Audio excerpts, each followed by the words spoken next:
All right, tonight on America First, President Trump announcing his class action lawsuit against three of the country's largest tech companies, Twitter, Facebook, and Google. We talked about it a lot in the first part of the show. Taking the fight directly to the Silicon Valley titans acting as arbiters of speech in a country where the free exchange of ideas was never meant to be regulated, as anybody with half a brain knows. Joining me now is RNC National Spokesperson Paris Dennard to talk about this. Good to see you, Paris. Good to see you, too. Thanks for having me. Of course. So I spoke to Trump earlier today. We got some time after the big press conference to do a little one-on-one about the lawsuit. Let's go ahead and take a listen to part of that.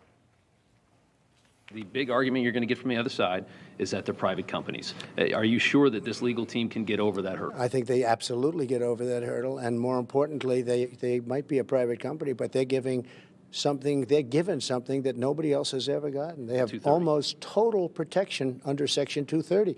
No company in America has that other than them. And that takes them away from the whole private concept. So this, to me, this is the big issue, right? I mean, that's the best argument they've got. These are private companies. How the hell do you tell us what to do? We can do whatever we want. What are your thoughts? My thoughts is God bless President Trump for continuing to fight back, especially through the legal system. One of the things I appreciate about President Trump, amongst many, is the fact that he's taught the Republican Party how to fight and how to fight back in the courts and win. And I hope that he's successful in this, because what we've seen with big tech is an out-of-control system where they are able to kick people off their platforms for political purposes, infringing upon our rights. And they can use these, whatever they want to say. But at the end of the day, I think every American should be fearful of the fact that if they can do it to President Trump, they can do it to you. 75 million people voted for Trump in the last election. It's an incredible amount by any other standard, but this time it wasn't enough. And I asked Trump about that and how much he motivates the other side. Take a listen to that. Nobody inspires Democrats to vote like you do either. And I wondered if there's anything, I know you're not going to break any news about 2024. I'm not going to ask you again. But have you guys found a remedy for that? I think the first part of your question is true. I don't think the second part is. I think the Democrats like a good economy. Maybe I have to say a great economy, or the greatest economy we've ever had. They like rebuilding the military, which I did. They like the biggest tax cut in history, including Ronald Reagan. They like the biggest regulation cuts of any president that's ever been in office. You know, he makes good points. And Democrats, a lot of Democrats really did love the policies of Donald Trump. But the big concerning thing that I think a lot of people have when they're eyeing what to do about 2024 is that he is just such fuel. I mean, you want to know why CNN and MSNBC talk about him all the time?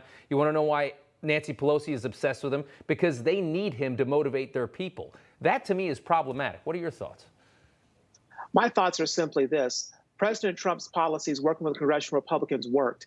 And I think the more that Democrats go further and further to the left in a radical progressive agenda, it's going to turn off independents, moderates, and suburban voters, especially Democrats, who are going to say, I don't recognize this Democrat Party. And they're going to give the Republican Party a first look or a second look, because we're going to remind them of how it was under the Trump administration, how it was when Republicans were working in a bipartisan fashion to get things done, putting the American people first. Yeah. I want to switch gears to something I know you're going to be fired up about, and that is the crime situation in Chicago raging out of control. I'm going to tell you just a terrible story here.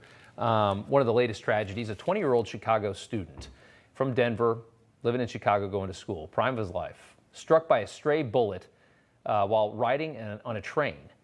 It left him paralyzed from the neck down, surviving only via life support machines. He had to deliver his final wish to his parents by simply blinking his eyes, asking his parents to let him die. In one of the worst stories I think I've ever heard. And today, with that story hanging in Chicago, Joe Biden flies into the city, doesn't bother to meet with that young man's parents, talks to their fool of a mayor, and then goes an hour and a half away to talk about human infrastructure. Certainly missing the big story after the bloodbath that was Chicago over the last weekend as well. What do you think? It's a sad state when you have the President of the United States, Joe Biden, refusing to address yet another crisis that he's responsible for. When you look at the defund the police movement, he should have been in Chicago and stayed in Chicago. And that tremendous, tragic story that you just told is one of hundreds. Right. Just before he got there, 3 law enforcement officers were shot in front of a police station.